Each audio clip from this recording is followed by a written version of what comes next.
Another usage for Netcat is to grab the banner. And what I mean by grabbing the banner, whenever you try to connect to an open port on another machine that has a service, it will display some information about the service. And this can be very helpful for any hacker to identify the product or the software that is running on this machine and try to find a vulnerability.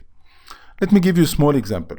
Assume that I scanned the Windows machine from my Kali Linux machine, and I noticed that they have port 21 open. We'll talk about scanning later on, but the point is, assume that I have this piece of information, and I know that port 21 usually is used for FTP. So I need to know what product or what FTP service or software they are using, so I can start searching for any weakness or vulnerability. So I can type that nc netcat and then the Windows IP, which is 1.109, and then the port 21.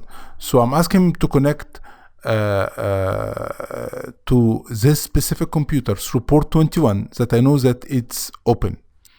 And once I don't need to have a username and password, because what happens is whenever he tries to connect to the port, a banner will be showing. It's telling you welcome to Ability Server 2.3.2.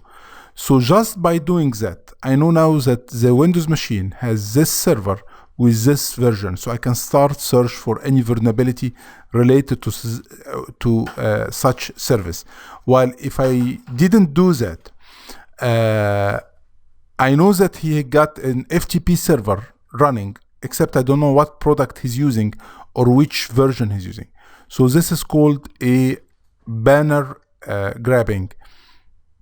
It's not requesting, or it doesn't need any username or password. You just try to connect using Netcat, and from the banner you can get some useful information as you saw.